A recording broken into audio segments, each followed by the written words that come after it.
मित्रांनो, शालिनी भक्तिसागरमध्ये तुमचे मनपूर्वक स्वागत आहे. तर मित्रांनो, आज आपण या व्हिडिओच्या माध्यमाने ऐकणार आहोत श्रीमद भागवत पुराण रहस्य. तर बऱ्याच काही तुमच्या कमेंट्स आल्या, धन्यवाद, थँक्स. असाच माझा आत्मविश्वास वाढवण्यासाठी तर ह्या 24 तासाच्या नंतरच्या कमेंट्स आहेत, कारण बिफोर 2 व्हिडिओ बनवले होते, त्यामुळे नंतर मी तुम्हाला हे सांगत आहे की कोणत्या कोणत्या कमेंट्स आलेल्या होत्या. तरी पण धन्यवाद, थँक्स. असाच माझा आत्मविश्वास वाढवण्यासाठी. श्री गणेशाय नमो नमः. वक्रतुंड महाकाय सूर्यकोटी समप्रभ निर्विघ्नं कुरु मे देव सर्व कार्येषु सर्वदा. श्री गणेशाय नमः. कुलदेवताय नमः. गुरुदेवतोभ्यो नमः. सरस्वत्यै नमः. शांताकारं भुजगशयनं पद्मनाभं सुरेशं विश्वाधारं गगनसदृशं मेघवर्णं शुभांगं लक्ष्मीकान्तं कमलं किपराज्ञानं वन्दे विष्णु भवैनं सर्वलोकैकनाथं निवासं. श्री श्रीनिवास की जय. कोल्हापुर महालक्ष्मी माता की जय. पद्मावती महालक्ष्मी माता की जय.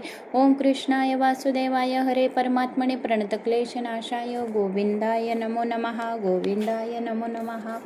तर आता कमेंट्स काय काय आल्या होत्या तर आपण ते ऐकूया आणि मग पुढे समुद्र मंथनाची कथा आहे आजच्या भागामध्ये. मागच्या व्हिडिओमध्ये आपण गजेंद्र मोक्षाची कथा ऐकली आणि गजेंद्र मोक्ष स्तोत्र सुद्धा आपण मागच्या व्हिडिओमध्ये ऐकले. आणि एक हाती आणि मगरची कथा होती गजेंद्र मोक्षमध्ये. खूप छान कथा होती. मागचा भाग खूप छान होता.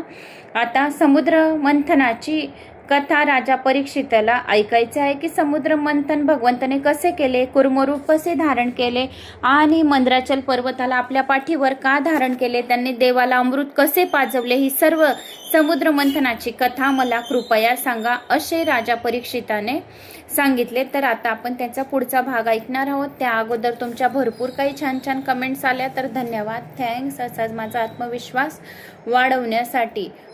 ताई, ओम नमो भगवते वासुदेवाय नमः. ताई, मी हॉस्पिटलमध्ये आहे. माझ्या मनात इच्छा आहे आम्हा नवऱ्या बायकोला कोणतीच कोणतीच बिमारी लागायला नाही पाहिजे, अशी आहे कमेंट्स एका जणाची. ताई, तुम्ही खूप छान पुराण वाचतात, खूप छान वाटतं आम्हाला. ओम नमो भगवते वासुदेवाय नमः. ताई, मी भागवत पुराण ऐकत आहे. मला गणेश मूर्तीमध्ये बालकृष्णाचे दर्शन झाले आणि मी तुमचे शिव महापुराण ऐकत होती तेव्हा साक्षात मला शिवजींनी मला स्वप्नामध्ये दर्शन दिले. थँक्स ताई, तुमच्यामुळे मला दर्शन मिळाले. पालघरवरून ऐकत आहे. तर मी तुमचे भागवत पुराण रोज ऐकत आहे. भिकारीण श्रीमंत आहे, शेठजी भिकारी आहे. श्री शिवाय नमस्तुभ्यम. ताई, हर हर महादेव. श्री कृष्ण निगडी, पुणे. ताई, मी पुणे येथून ऐकत आहे. धन्यवाद ताई. ओम नमो भगवते वासुदेवाय नमः. ताई, तुम्ही खूप छान आहेत. ओम नमो भगवते वासुदेवाय नमः. जय श्री महाकाल देवरगाव. ताई, तुम्ही सांगितले होते पुराण ऐकले की एक नियम तरी धारण करावा. जो पुराण ऐकतो तर त्यांनी स्वतः एक नियम तरी धारण करावा. तर मी शिवपुराण ऐकून बेलाचे झाड लावले आणि रोज पाणी घालून पूजा करते. भगवत पुराण सुद्धा ऐकते. भगवत पुराण ऐकून झाल्यावर पांडुरंगाला तुळशीपत्र अर्पण करते. तुलसी महात्म्य ऐकून तुळशीत दिवा लावते. ओम नमः शिवाय मंत्र लिहिते. तुमच्या कथा ऐकून नवीन उत्साह मला निर्माण झाला आणि भेटतो. धन्यवाद ताई. भोले बाबा तुम्हाला खूप खूप टाइम देवो पुराण वाचायला, ही मी प्रार्थना करते. ओम नमः शिवाय. ओम श्री गणेशाय नमः. श्री स्वामी समर्थ. ओम नमो भगवते वासुदेवाय नमः. खूप खूप धन्यवाद ताई. नांदगाव, खूप छान सांगतात ताई तुम्ही, खूप खूप धन्यवाद. नांदेड, जय श्री महाकाल. ओम नमो भगवते वासुदेवाय नमः. नाशिक, ओम नमो भगवते वासुदेवाय नमः. थँक्यू ताई. जय श्री महाकाल. ओम नमो भगवते वासुदेवाय नमः. ओम नमो भगवते वासुदेवाय नमः. परभणी, ओम नमो भगवते वासुदेवाय नमः. कल्याण, ओम नमो भगवते वासुदेवाय नमः. पुणे, ओम नमो भगवते वासुदेवाय नमः. मुंबई, ओम नमो भगवते वासुदेवाय नमः. अंतोर्ली, ओम नमो भगवते वासुदेवाय नमः. संभाजीनगर, ओम नमो भगवते वासुदेवाय नमः. जय श्री दुर्गा देवी नमः. हर हर महादेव. ओम नमो भगवते वासुदेवाय नमः. मुंबई, जय श्री महाकाल. जय श्री महाकाल. जय श्री महाकाल. गुरु माऊली, जय श्री महाकाल. ओम श्री लक्ष्मी नारायण नमः. ओम नमो भगवते वासुदेवाय नमः. छत्रपती शिवाजी महाराज, संभाजीनगर, ओम नमो भगवते वासुदेवाय नमः. जय श्री भोलेनाथ महादेव, सोमेश्वर महादेव, शंकर दीनदयाल, जय भवानी भद्राकाली कल्पना मा, जय गणेश, जय कार्तिके, जय श्री गणेश. ओम नमो भगवते वासुदेवाय नमः. कर्नाटक तडवेल या गावातून ऐकत आहोत. ओम नमो भगवते वासुदेवाय नमः. ताई, तुमच्यामुळे आम्हाला अमृत प्यायला भेटत आहे. दररोज घर बसल्या अमृत पीत आहोत. ओम नमो भगवते वासुदेवाय नमः. कुर्डीवाडी. तर धन्यवाद अशाच तुमच्या कमेंट्स करण्यासाठी. तर शालिनी भक्तिसागर कथा या चॅनल सेकंड चॅनल आहे, तिकडे बी 16,000 सबस्क्रायबर झाले. 3 महिन्यापासून तब्येत थोडी गडबड होती, घरात सासऱ्याची तब्येत खराब होती, तर त्या कथा चॅनलला मला वेळ भेटत नाही आहे. पण शिवलीला अमृताच्या कथा बीड गावाहून आलेली आहे. एकची कमेंट्स खूप छान आहे. तर ते म्हणत आहे की ताई, आम्ही 4 वर्षापासून तुमची ही एकच कथा सलग 4 वर्षापासून ऐकत आहे. तर माझ्या सर्व परेशानी, सर्व काही संकटे दूर झाली. आर्थिक परिस्थिती अतिशय चांगली झाली, मुलाबाळांना चांगली बुद्धी आली आणि सर्व काही माझं अगदी छान सेटल झालंय तुमच्यामुळे. तर धन्यवाद ताई. तर सर्वांचे चांगले छानच सेटल हो, आपली हीच मनापासून प्रार्थना आहे. सर्वजण अतिशय आनंदित राहो, घरात सुख समृद्धी शांती नांदो, महालक्ष्मीचा घरात वास राहो, लक्ष्मी नारायण स्वतः विराजमान राहो आणि मा अकाल आपल्या पूर्ण घरावर आणि परिवाराला एक सुरक्षा कवच बनो. सर्वांचे आरोग्य चांगले राहो आणि सर्वांना दीर्घ आयुष्याची प्राप्ती हो, अशी आपण प्रार्थना करतो भगवंताला. तर अशा तुमच्या काही कमेंट्स भरपूर आल्या, तर धन्यवाद, थँक्स. तर अशाच कमेंट्स करत राहा आणि पुढे आपल्या चॅनलला पुढे घेऊन जा. तुमची एक कमेंट्स माझ्या 1 करोड दक्षिणा देण्याच्या बरोबर आहे. तर 1 कमेंट्स हीच तुमची दक्षिणा आहे माझ्यासाठी. तर सर्वांनी परत कमेंट छान करायच्या. तर आता आपण समुद्र मंथनाची कथा ऐकूया. शुक्राचार्य म्हणाले, राजा, एकदा इंद्राकडे इकडे तिकडे फिरत होते तेव्हा रस्त्यात दुर्वासा मुनी भेटले. दुर्वासा ऋषींनी इंद्राला एक पुष्पमाला अर्पण केली. साधू ऋषी जेव्हा काही देत असतात तेव्हा सद्भावपूर्वक देत असतात. त्यांचा अवहेर न करता आदराने ते पुरस्कार स्वीकार करावे. जर साधू आपल्याला काही देतात तर ते आपण आदराने स्वीकार करावा. इंद्र संपत्तीच्या मदाने विवेक भ्रष्ट झाला होता. त्याने तो फुलांचा हार हत्तीच्या सोंडेवर फेकून दिला. हत्तीने तो हार पायाखाली दाबून दिला. दुर्वासा ऋषींना वाटले की इंद्र माझा पुण्यवासी लक्ष्मीचा अपमान करीत आहे. तेव्हा त्यांनी इंद्राला शाप दिला की तू दारिद्र्य होशील. संपताच्या मदाने विवेक भ्रष्ट झालेली व्यक्ती दारिद्र्य झाल्याशिवाय पुन्हा विवेकी बनत नाही. इंद्र दारिद्र्य झाला आणि स्वर्गाचे राज्य दैत्यांना मिळाले. देवांनी भगवंताचा आश्रय घेतला. भगवंताला विनवले की असा काही उपाय करा की जेणेकरून स्वर्गाचे राज्य आम्हाला परत मिळेल. भगवंताने समुद्र मंथनाची आता आज्ञा केली आणि सांगितले की यातून निघणारे अमृत तुम्हाला अमर बनवेल. हे काम काही सोपे नाही. या शत्रूचेही साह्य घ्यावे, नाहीतर या कार्यात बाधा उत्पन्न होईल. दैत्यांची मैत्री संपादन करून त्यांची प्रशंसा करा. ते मोठे अभिमानी आहेत. आपल्या स्वतःची प्रशंसा ऐकून ते मित्र म्हणतील. ज्याला ज्ञानरूपी भक्तिरूपी अमृत मिळते तो अमर होत असतो. देव आणि दैत्य अमृत प्राप्तीसाठी समुद्र मंथन करू लागले. मंद्राचल पर्वताची रवी करून वासुकी नागाचा दोर केला. संसारच समुद्र आहे, आपल्या जीवनाचे मंथन करा. समुद्र मंथन आपल्या जीवनाचे मंथन होय. संसार समुद्राचे मंथन करून ज्ञान व भक्तिरूपी अमृत प्यावे आणि प्राप्त करावे. ज्ञान व भक्तिरूपी अमृत पिणारा अमर होत असतो. मनाला मंद्राचल पर्वताप्रमाणे स्थिर करा. मन हाच मंद्राचल पर्वत होय आणि प्रेम दोर वासुकी नाग होय. वयाच्या 16व्या वर्षी मनोमंथन सुरू होते. शिवपुराण एक कथा आहे. शिवशंकराने कामदेवाला आज्ञा दिली व की बाल्य अवस्थेत वृद्धावस्थेत सोडून तू माणसाला त्रास देशील. तारुण्य अवस्था हळूहळू पूर्वजन्मातील संस्कार जागृत होत असतात. त्यावेळी आपल्या मनाला मंद्राचल पर्वताप्रमाणे स्थिर केले पाहिजे. जेव्हा मंद्राचल समुद्रात बुडू लागला तेव्हा भगवंताने कुर्म अवतार धारण करून आपल्या पाठीवर त्याला धारण केले. आपल्या मनालाही भगवंताच्या कोणत्याही स्वरूपात स्थिर करून ठेवा. साकार वस्तूंचे दर्शन करण्याचा मनाचा स्वभाव आहे. सगुण साक्षात्कार जोपर्यंत ठीक रीतीने होत नाही तोपर्यंत निर्गुण स्वरूपात दृष्टी स्थिर होत नाही. भगवंताच्या सगुण स्वरूपात स्थिर झालेले मनच त्यांचे निर्गुण स्वरूपात स्थिर होऊ शकते. निराधार मन संसारात बुडून जाते. मनरूपी मंदिराच्या आधाराशिवाय स्थिर राहत नाही. त्याला भगवत स्वरूपाच्या भगवत नामाच्या आधाराची आवश्यकता असते. त्याला आधार मिळाला तर संसार समुद्रात कधीही बुडून जाणार नाही. अनेक औषधींना समुद्रात विसर्जित करून समुद्र मंथन तयार केले गेले आहे. औषधींचा एक अर्थ औषध आणि दुसरा अर्थ अन्न आहे. पाणी आणि अन्न औषधी होत. हे दोन्ही आवश्यकतानुसार शरीराला दिल्या गेल्या पाहिजेत. भूक आणि तहान यांना रोग समजून त्यांना सहन करण्याची सवय ठेवा. ज्याप्रमाणे रोग बरा होण्यासाठी औषधी घेत असतात त्याप्रमाणे अन्न आणि पाणी यांच्या प्रमाणात सेवन करा. शरीर हलके असेल तर भजन ठीक घडेल. समुद्रातून पहिले विष निघाले तर अमृत निघाले. मनाला स्थिर करून तुम्ही देवाच्या मागे लागाल तर प्रथम विषच देईल, पण ते विष पचवले तर देव अमृतही देईल.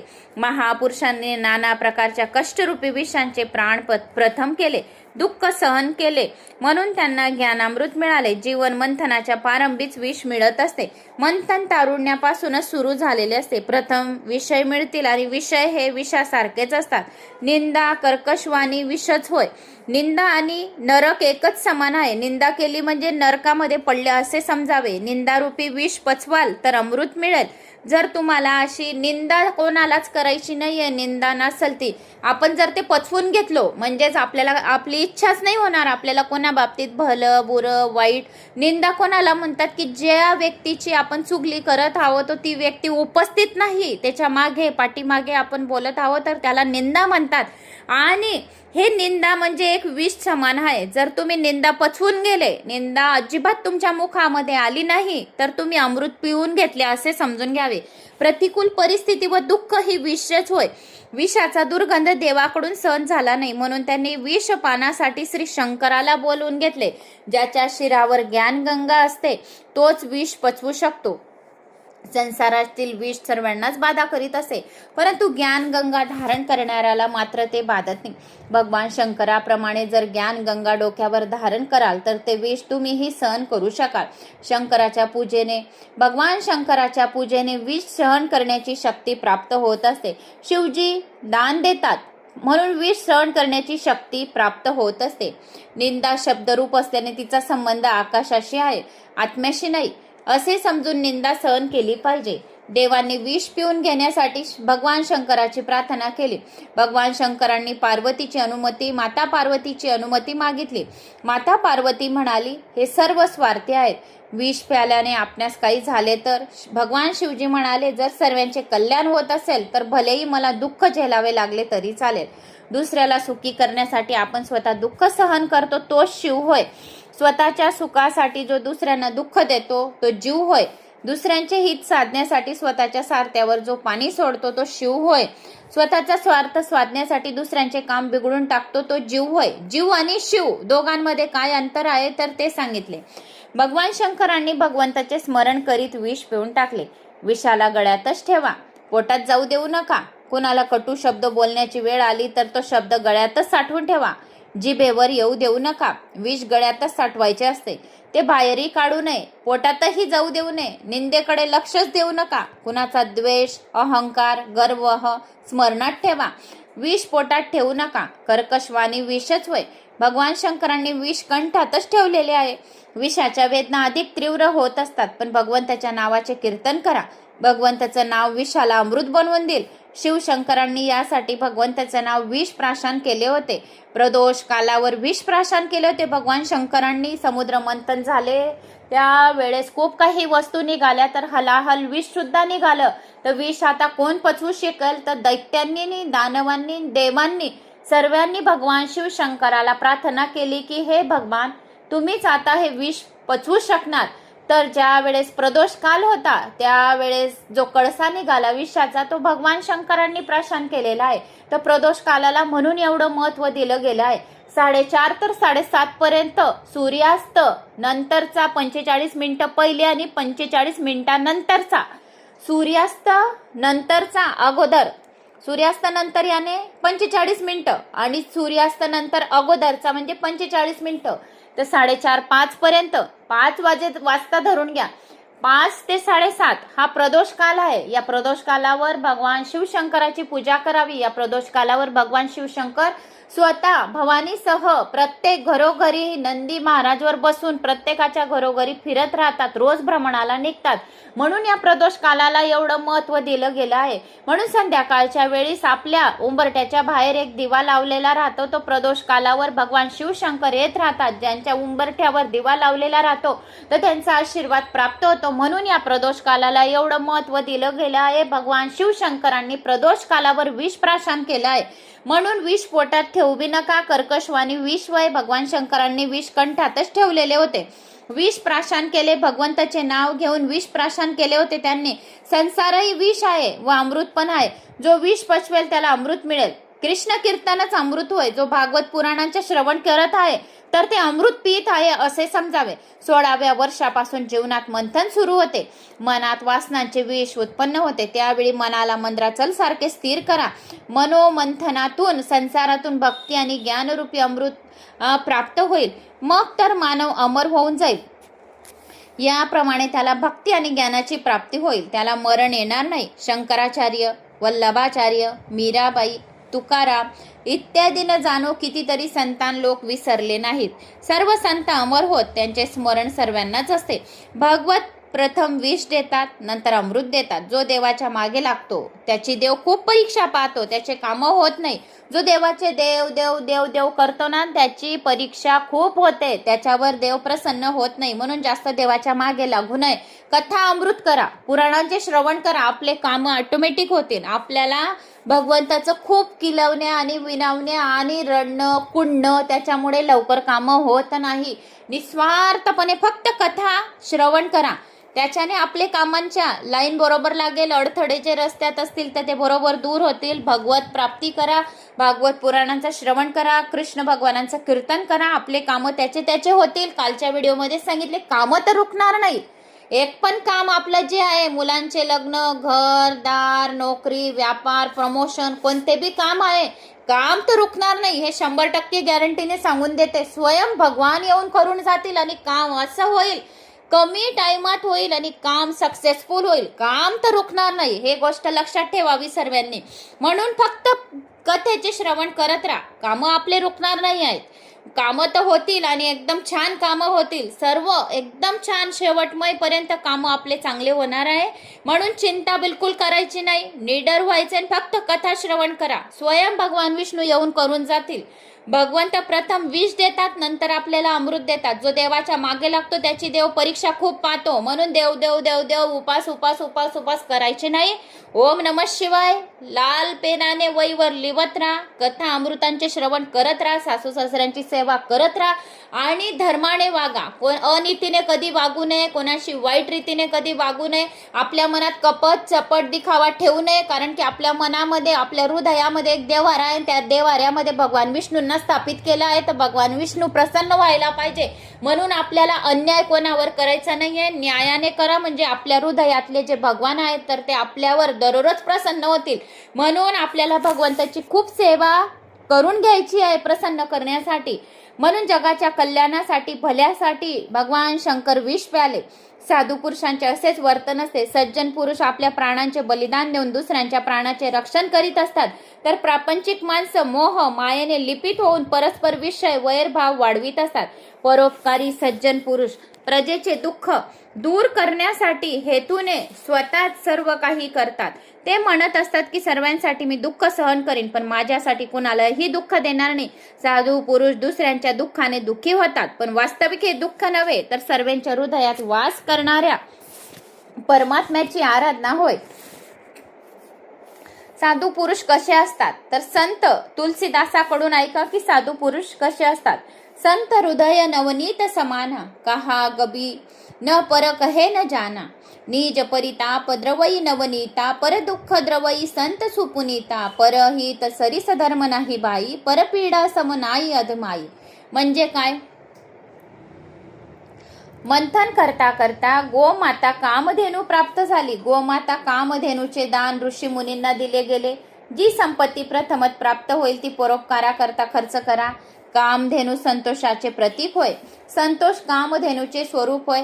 ज्याच्या अंगणात संतोष रूपी गाय आहे तोच ब्राह्मण ब्रह्मनिष्ठ आहे. असंतुष्ट माणूस पाप करीत असतो. त्यानंतर समुद्र मंथनातून उच्चश्रवा नावाचा घोडा पण निघाला होता. तो पाहून दैत्याचे मन ललचावले म्हणून तो त्यांना देऊन दिला गेला. या श्रव शब्दाचा अर्थ आहे कीर्ती. उच्चश्रवा कीर्तीचे प्रतीक होय. मनाला जो पर्वताप्रमाणे स्थिर करू शकेल त्याला जगात कीर्ती मिळेल व लक्ष्मी सुद्धा प्राप्त होईल. लक्ष्मीचा सुद्धा आशीर्वाद प्राप्त होईल. लक्ष्मीचीही प्राप्ती होईल. जो जगात सर्वकडे कीर्ती करू शकेल, मन स्थिर करेल, मनाला शांत ठेवेल त्याला लक्ष्मीची प्राप्ती होईल. ज्याचे मन कीर्तीत फसलेले असते त्याला अमृताची प्राप्ती होत नाही. आता तुम्हाला कालच्याच व्हिडिओमध्ये मी उदाहरण दिलं की काही जण आपल्या कीर्ती करता शिवमहापुराणाची कथा ठेवता, पण कीर्ती करता आपली शिवमहापुराणाची कथा आपल्याला ठेवायची नाहीये. आपले जीवन थेट चांगले व्हायला पाहिजे, भगवत प्राप्ती व्हायला पाहिजे, कैलास लोकाची प्राप्ती व्हायला पाहिजे, यमदूत आपल्याला हात लावायला नको, आपल्याला नरक यातना व्हायला नको, यासाठी आपल्याला शिवमहापुराणाची कथा ठेवायची. साधनेच्या आरंभी कीर्ती मिळत असते. यावेळी नजर मन कीर्तीत फसले गेले तर भगवत प्राप्ती होणे नाही शक्य. ज्याला लोकमान्यता अधिक मिळते त्याच्या पुण्याचा क्षय होत असतो. ज्या जीवाला मनाचा मोह नसतो, जो दीनपणे प्रभूची निस्ती प्रार्थना करत असतो, त्या जीवाला ईश्वर आपल्यासारखा बनवतो आणि ईश्वराची प्राप्ती होते. आता विष्णू सहस्रनामात भगवंताला अमानी मानदो म्हटले गेले आहे. अमानी मानदो म्हणजे काय? भगवंत स्वतः अमानी आहेत पण जीवांना मात्र मान देतात. ज्याचे मन उच्च श्रवा अर्थात कीर्तीच्या मोहात फसत असते त्याला अमृत मिळत नाही. दैत्यांनी उच्च श्रवाला आपल्या ताब्यात घेतले होते म्हणून त्यांना अमृत मिळाले नाही. कसोटी पाहल्या वाचून भगवंत कृपा करीत नाही. जो कीर्ती व प्रसिद्धीत फसतो त्याला अमृत मिळत नाही. त्यानंतर जेव्हा समुद्र मंथनातून ऐरावत हत्ती निघाला होता तेव्हा दैत्य घोडा घेतल्यामुळे पश्चाताप करू लागले. हत्ती सूक्ष्म दृष्टीचे प्रतीक आहे. हत्तीचे डोळे बारीक असतात. हा हत्ती देवांना दिला गेला. स्थूल दृष्टी देह दृष्टी असते, सूक्ष्म दृष्टी आत्मदृष्टी असते. सूक्ष्म दृष्टी असणाऱ्यांना अमृत मिळत असते. सूक्ष्म दृष्टी असणाऱ्यांना काम त्रस्त करीत नाही. त्यानंतर समुद्र मंथनातून अप्सरा निघाली. दैत्यांनी देवांनी प्रथम सुचवले होते की यानंतर जे निघेल ते आम्ही घेऊ. पारिजात व अप्सरा देवांना मिळाल्या. आता समुद्रातून मंथनातून माता लक्ष्मी प्रकट झाली. ही तर साक्षात जगदंबा महामाया होय. दैत्यांना वाटले की ही लक्ष्मी आम्हाला मिळेल तर फार चांगलं होईल, पण मागणाऱ्यांना इच्छा करणाऱ्यांना लक्ष्मीची प्राप्ती होत नसते. लक्ष्मीला सिंहासनावर बसवले गेले. या जगातही लक्ष्मी पुत्रांना सर्वच जण मान देतात. माता लक्ष्मी विचार करू लागली की कुणाच्या गळ्यात वरमाळा घालू. सर्व गुण संपन्न पुरुषाच्या शोधात ती निघाली. तिला ऋषीच्या मंडपात आणले गेले. हे ऋषी ज्ञानीही होते पण तपस्वी होते पण अधिक क्रोधीही होते. केवळ तप केल्याने काही फळ मिळत नसते. तपाला भक्तीचीही जोड असली पाहिजे. तप केल्याने शक्ती वाढते, त्याचबरोबर क्रोध पण वाढत जातो. तप आणि ज्ञानाने शक्ती तर मिळतेच, वाढतेही, पण क्षीणही होऊ लागते. म्हणून ज्ञानासोबत भक्ती असावी लागते. भक्ती ही दीनता नम्रतेचे सिंहासनावर विराजमान असते. माता लक्ष्मीला पटले नाही. पुढे देवगण विराजमान होते. ते क्रोधी नव्हते पण अतिशय कामी होते. शास्त्रात क्रोधाचा लाल, लोभाचा पिवळा आणि कामाचा काळा रंग दाखवला गेला आहे. देव श्रेष्ठ खरे पण कामी असल्यामुळे लक्ष्मी पुढे निघून गेली. माता लक्ष्मी पुढे निघून गेले. पुढे बसले होते परशुराम, जे जितेंद्रिय होते, कामी क्रोधीहीन होते पण निष्ठुर होते. क्षत्रियांच्या लहान लहान बालकांनी मारायचे, बालकांनाही मारायचे, म्हणून माता लक्ष्मीला पसंत पडले नाही. पुढे मार्कंडेय मुनी ऋषी बसले होते. सुंदरही होते पण दीर्घायुष्य होते, पण भर सभेत डोळे मिटून बसले होते. माता लक्ष्मीकडे त्यांनी पाहिलेही नाही. माता लक्ष्मीला वाटले हे महात्मा अनासक्त आहेत, माझ्याकडे पाच सुद्धा नाही आहेत. मी जर यांना वरले तर भविष्यात कधी हे माझ्याकडे लक्ष देणार सुद्धा नाही.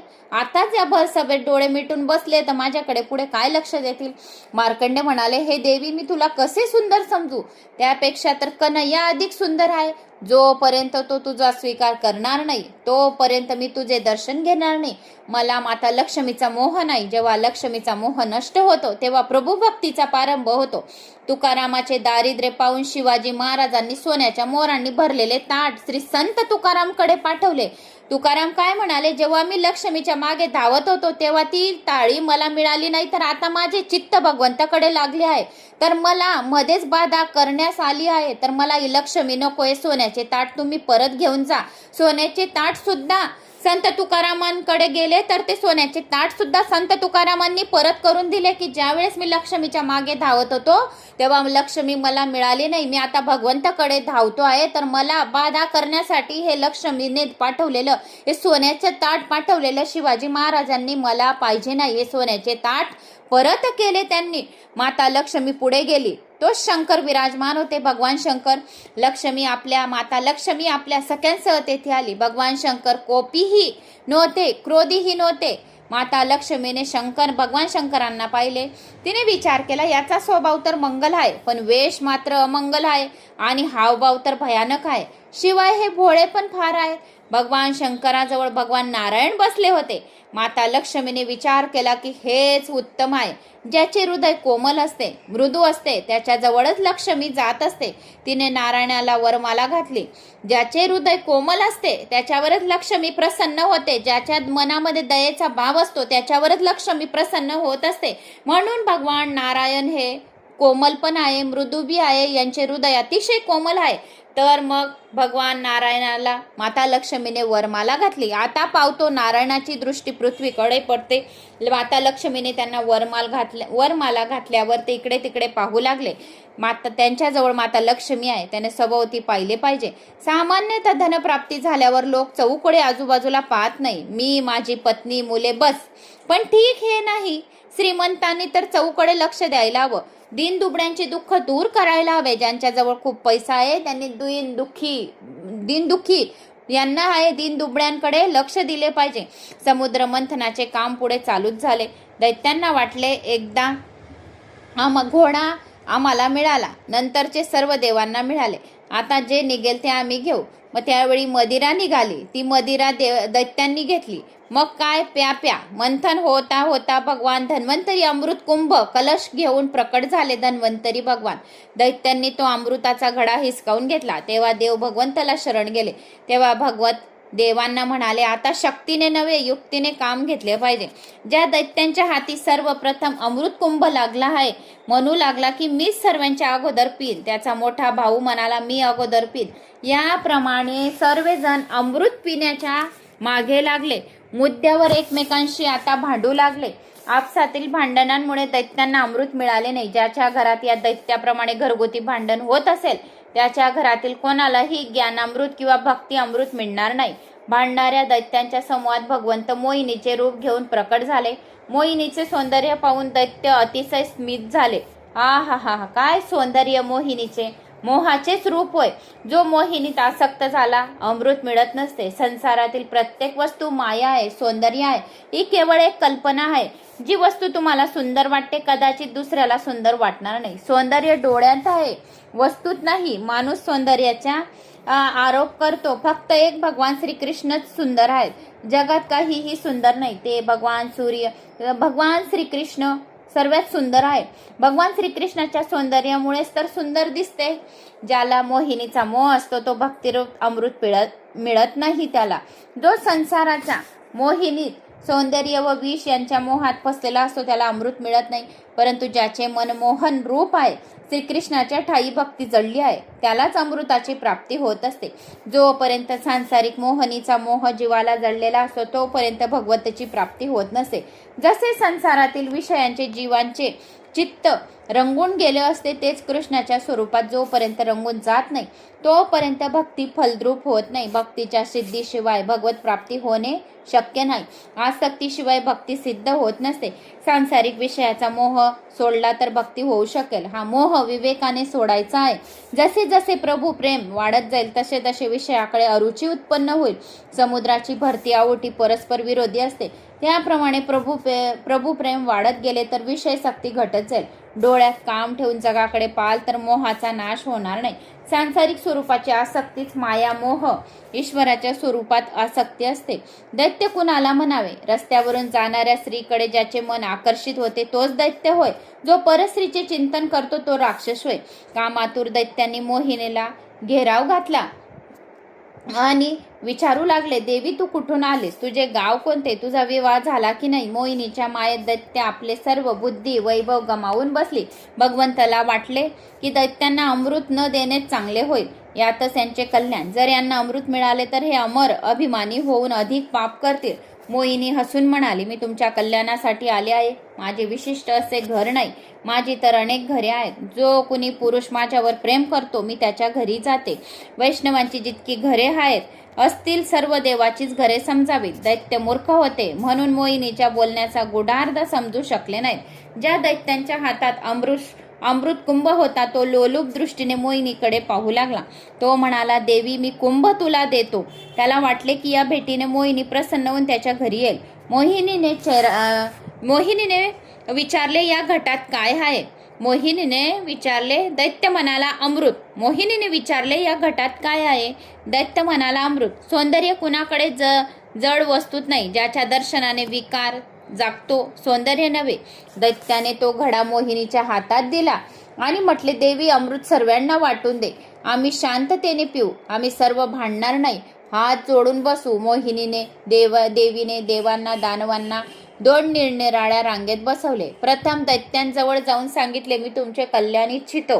हे वरचे अमृत पाण्यासारखे पातळ आहे, ते मी देवांना पाजून देते. खालचे घट्ट अमृत तुम्हाला पाजेन. ठीक तर आहे ना.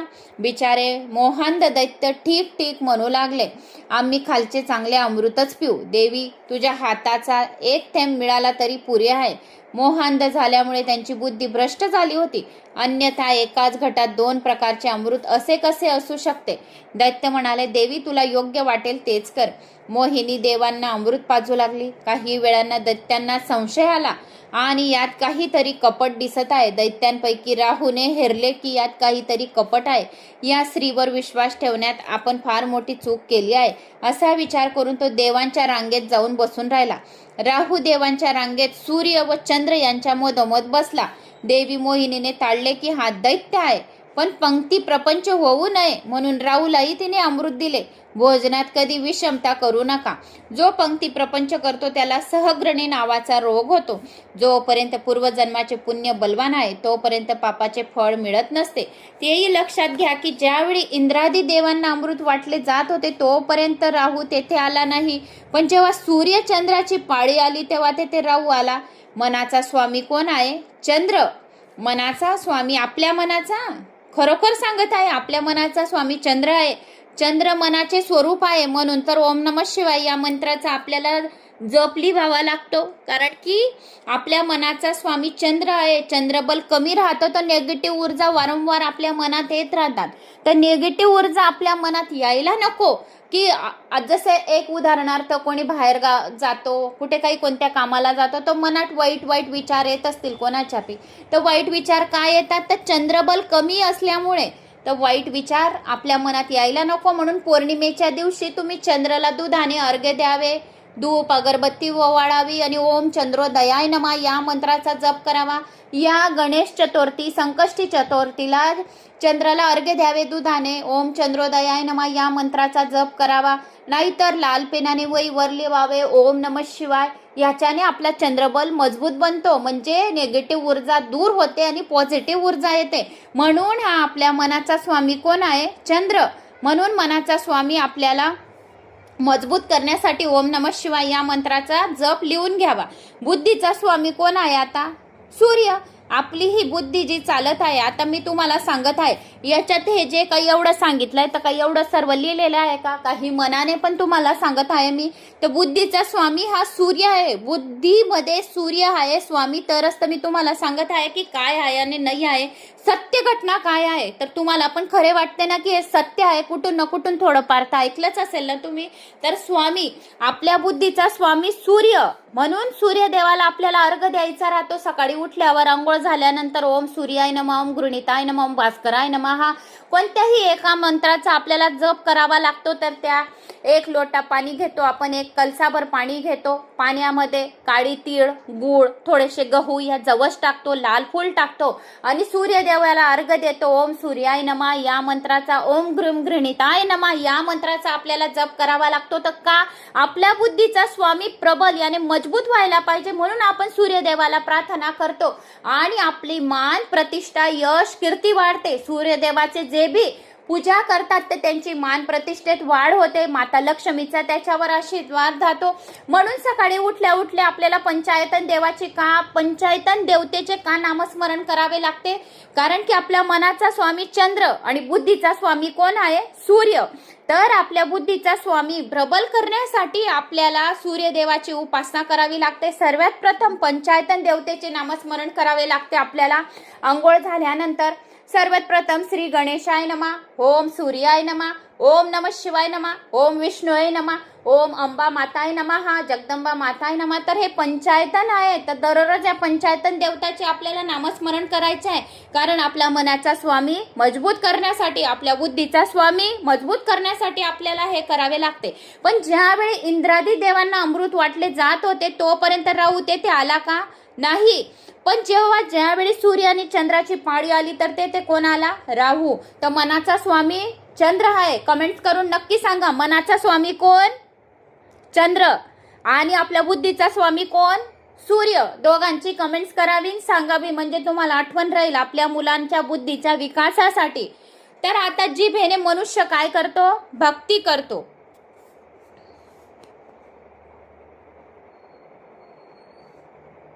तर आपला मनाचा स्वामी चंद्र आहे आणि चंद्र मनाचे स्वरूप आहे. बुद्धीचा स्वामी सूर्य आहे. हाताने जिभेने मनुष्य भक्ती करतो. त्यावेळी विषयरूपी राहू बाधा करण्यास येत नाही. पण ज्यावेळी मनाने बुद्धीने ईश्वराचे आपण ध्यान करतो त्यावेळेस विषयरूपी राहू बाधा करण्यास येऊन ठेपतो. ज्यावेळेस आपण बुद्धीने ईश्वराचे आपल्या हृदयाने ज्यावेळेस आपण ध्यान करतो ना त्यावेळेस राहू आपल्याला बाधा आणत राहतो. पण ज्यावेळेस आपण भक्ती जिभेने करतो त्यावेळेस बाधा येते का? नाही. पण डोळे बंद करतो त्यावेळेस आपण प्रभूचं नामस्मरण करतो तर कोणाचे विचार चालू राहतात. त्यावेळेस हा आपला राहू आपल्याला बाधा आणून ठेपतो. मन बुद्धी ईश्वराच्या ध्यानात लावली की राहू आलाच, म्हणजे समजा मन चालू बदलून देतो तो राहू. आपलं मन आणि बुद्धी यांना भक्तिरूप अमृत मिळत असते. राहूच्याने पावत नाही, म्हणून विषयरूपी राहू विघ्न आणण्यास आपल्याला सरसावतो. हा राहू जो आहे तर आपल्याला भगवंताचं नामस्मरण करू देत नाही. ज्या वेळेस आपण मनाने करतो त्यावेळेस राहू आपल्याला पूजा पाठ करू देत नाही. जिभेने हाताने काही पूजा करत आहे, आपण शिवलिंगावर डोळे उघडे करून या काही पूजा करत आहे त्यावेळेस करू देईल. पण ज्यावेळेस आपण डोळे बंद केले आणि भगवंताचं नामस्मरण करू त्यावेळेस राहू लगेच येऊन ठेपतो आणि आपल्याला विघ्न आणण्यास मदत करतो. याविषयी रूपी राहूला ज्ञान चक्राने नष्ट करा. राहू अमृत पिणार इतक्यात भगवंताने सुदर्शन चक्राने त्याचे शिर उडवले आहे. अर्थात सुदर्शन चक्र ज्ञानरूपी सुदर्शन चक्राने विषय राहूचा आपण पण नाश करावा. परंतु केवळ ज्ञान व बुद्धी यांच्या बळाने विषय राहू मरत नाही. ज्ञान व बुद्धी यांचा अधिक विश्वास बाळगू नका. एकटा ज्ञानाने काहीही होत नाही, कारण राहू तसा तर अमर आहे. परंतु जोपर्यंत खऱ्या संतांची कृपा होत नाही तोपर्यंत विषय राहू मरत नाही. केवळ ज्ञानाने विषयाचा नाश होऊ शकत नाही. ईश्वराच्या अनुग्रहाने मन निर्वश्य होते. भगवंताच्या कृपेशिवाय मन निर्विषयी होऊ शकत नाही. ज्ञानाचा आश्रय घेऊन अति दीन व्हाल तर परमात्मा कृपा करून विषय राहूला मारेल. केवळ ज्ञानाने निर्विषयता होत नाही, ईश्वराच्या कृपेने निर्विषयता होते. रसवर्ज रसोप्यस्य परम दृष्टवा निर्वर्तते. म्हणजे काय? परमात्म्याच्या कृपेने साक्षात्काराने विषय सक्ती विषयानुराग यापासून मन निवृत्त होत असते. दैत्य भगवंताच्या विन्मुख होते म्हणून त्यांना अमृत मिळाले नाही. संसार रूपी मोहिनीत फसाल तर भक्तिरूपी अमृत कधी मिळणार नाही. पण देव मोहिनीने सर्व अमृत देवांना पाजले. रिकामा घट दैत्यासमोर ठेवून दिला. दैत्य ओरडू लागले, कपट कपट. भगवान विष्णू तुम्ही साडी नेसून आलात, खूप कपट केलं आम्हाला. तुम्हाला लाज वाटली नाही का? तुम्ही साडी नेसून आला आणि आमच्याशी कपट केलं. देव व दानवांमध्ये आता भयानक युद्ध सुरू झाले. दैत्यांचा पराभव झाला. जो मोहिनीच्या मागे पागल बनून धावत सुटतो तोच दैत्य होय. संसार मोहिनीत फसणारा दैत्यच आहे. दैत्यांचे श्रम तप सांसारिक सुखाच्या हेतूने होत असतात. रावण व हिरण्यकश्यपूने काय कमी तप केले होते का? पण त्याचे सर्व तप भोगविलासासाठी होते, भगवंतासाठी नव्हते. भोगविलासासाठी त्यांनी रावण आणि हिरण्यकश्यपूने तप केले. नारदाने कैलासात जाऊन भगवान शंकराला विचारले, आपण नारायणाच्या मोहिनी रूपाचे दर्शन घेतले काय?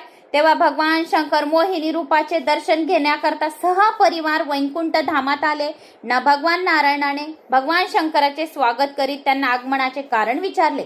तेव्हा दर्शनासाठी आलो असे भगवान शिवाने सांगितले. शिव म्हणाले, भगवंत म्हणाले, मी तर समोरच उभा आहे. भगवान शंकर म्हणाले, मला आपल्या मोहिनी रूपाचे दर्शन घ्यायचे आहे. प्रभू म्हणाले, आपण तर कामांधाचे दहन केले आहे, मग असा मोह तुम्हाला कशाला? भगवान शिव म्हणाले, भगवान मी आपले सर्व अवतार पाहिले आहेत, म्हणून मोहिनी अवताराचे दर्शन घ्यावे असे मला वाटत आहे.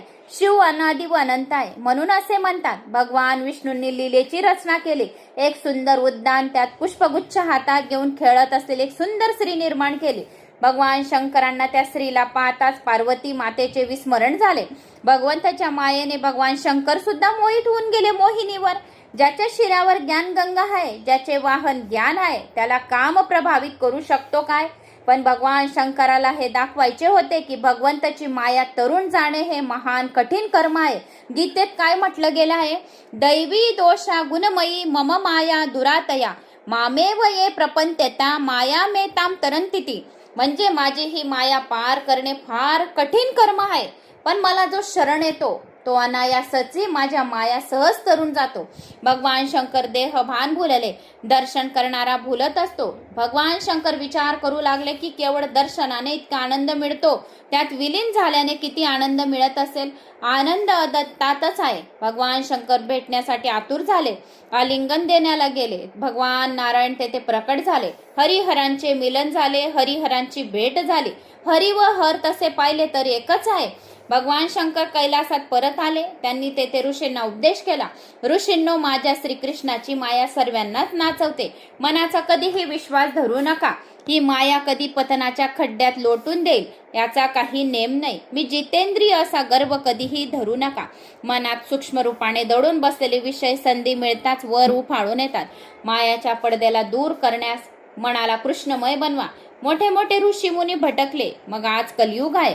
कलयुगात मनुष्य कामाचा किडा आहे, त्याला आता अधिकच सावधान करायला पाहिजे. भगवान शंकर मानवाला समजवतात की हरिस्मरण कर, हरि कीर्तनच मानवाला मोहिनीच्या मोहापासून वाचवू शकतो. तर आता तू हरि कीर्तन कर असे भगवान शंकरांनी सांगितले.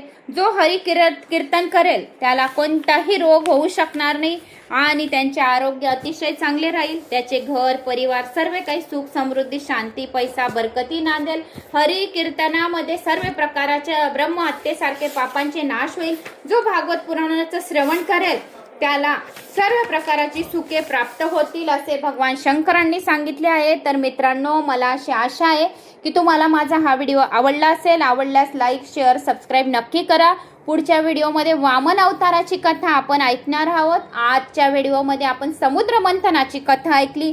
कालच्या व्हिडिओमध्ये गजेंद्र मोक्षाची कथा आपण ऐकली. तर खूप छान छान कथा आपल्याला सर्व काही या संसाराच्या मोहातून तरुण जाणाऱ्या कथा आहेत आणि आपल्याला वैकुंठ लोकची, शिवलोकची, कैलास लोकची प्राप्ती करून देणाऱ्या आहेत. तर अशा या कथा ऐकण्यासाठी, अमृत पिण्यासाठी आपल्याला या चॅनलला पुढे घेऊन जा आणि सर्वांनी हे अमृत शालिनी भक्तिसागर पुराण व शालिनी भक्तिसागरवर भागवत पुराणाचा लाभ घ्यावा आणि सर्वांनी अमृत प्यावे.